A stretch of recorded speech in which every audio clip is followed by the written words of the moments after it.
आज করছি mutton বিন্দালু। Mutton বিন্দালু করার জন্য আমি মটন মাংস পরিষ্কার করে ধুয়ে নিয়েছি আর এই রকম একটু ফ্যাট জাতীয় মাংস লাগবে। আমি এই মাংসগুলোটা 1 কিলো মাংস নিয়েছি, এর মধ্যে দিয়ে দিলাম 1 চামচ আদা রসুন পেস্ট, দুটোই দিয়ে দিলাম, একটু ঝাল লঙ্কার গুঁড়ো, একটু অল্প হলুদ আর নুন দিয়ে দিলাম, অল্প নুন দিয়ে দিলাম।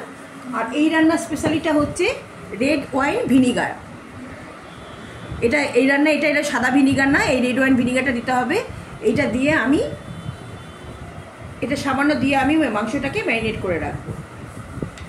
1 ঘন্টার মতো ম্যারিনেট করব, পুরো মাখিয়ে নেব। আর এটা অ্যাকচুয়ালি পর্তুগিজ রান্না ডিশ এটা, তা এটা তো অ্যাকচুয়ালি পর্ক দিয়ে হয়, আমি মটন দিয়ে ট্রাই করছি।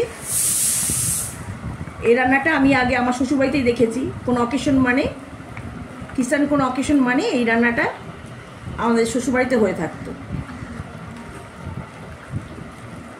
এটা ফ্যাট জাতীয় মানে, আর এই রান্নাটা ভিনিগারটা লাগবেই। বিন্দালু করার জন্য আমি কয়েকটা লাল লঙ্কা গোটা নিয়ে নিয়েছি আর এই দানাগুলো ফেলে দিয়েছি আমি, আর নিয়েছি কয়েকটা রসুন।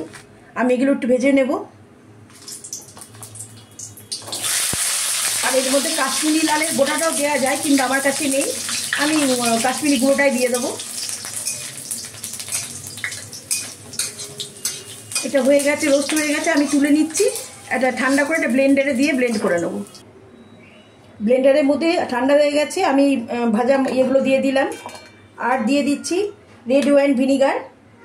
বললাম এই বিন্দালুর মেন ইয়ে হচ্ছে, উপকরণ হচ্ছে এই ইয়েটা ভিনিগারটা। আর দিয়ে দেবো, যদি না হয় একটু জল দেব, এটাকে ব্লেন্ড করে নেব। কড়া গরম করে তেল গরম করে নিচ্ছি, এই রান্নায় তেলটা একটু বেশি লাগে। তারপর দিয়ে দিলাম ম্যারিনেট করা মটনটা। আমি এটাকে ভালো করে নেড়ে ছেড়ে নেব। মাংসের কালারটা চেঞ্জ হলে তারপরে আমি গুঁড়ো মশলাগুলো দেবো। হতে থাকে এটা। ওপরে কাঁচা আদা রসুনের গন্ধটা চলে গেছে আর ফ্যাট ভাবটা একটু গেছে, উপরে যে ফ্যাটটা ছিল গলেছে। এইবার আমি অন্য একটা প্যানে পেঁয়াজটা আমি ভেজে নিয়েছিলাম, এবার দিয়ে দিলাম। আর দিয়ে দেব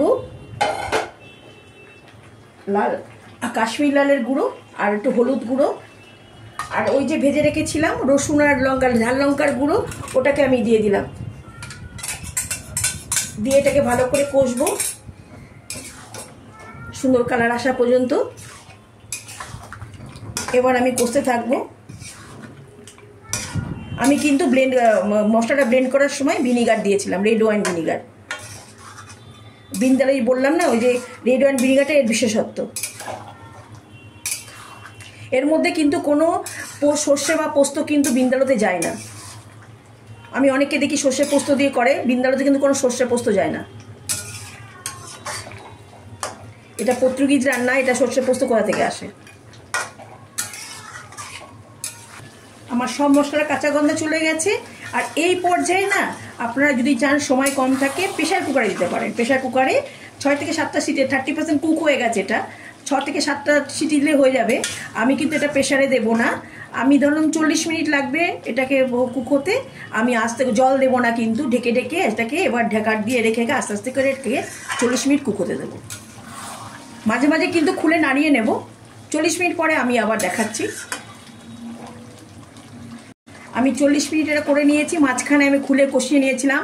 মাংস একদম সিদ্ধ হয়ে গেছে, হ্যাঁ, টক টক সব ঠিক আছে। এটা টক ঝাল মিষ্টি টেস্টটা হবে এটা, হ্যাঁ।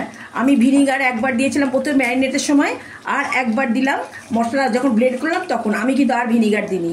এর মধ্যে কিন্তু কোনো টমেটো যাবে না, টমেটো দিলে তাহলে ওটা কোনো বিন্দালু হয় না, ওটা নিজেদের মানে রান্না হয়ে যায় ওটা। আপনারা এইভাবে বিন্দালু করে খেয়ে দেখবেন, যে কোনো মাংস দিয়ে বিন্দালু করা যাবে। এই ঠিক আমি যেভাবে করি এই প্রসেসে করবেন, ভালো লাগবে, খেয়ে দেখবেন। আর ভালো লাগলে লাইক কমেন্ট শেয়ার করে দেবেন। সুস্থ থাকবেন, ভালো থাকবেন, ধন্যবাদ।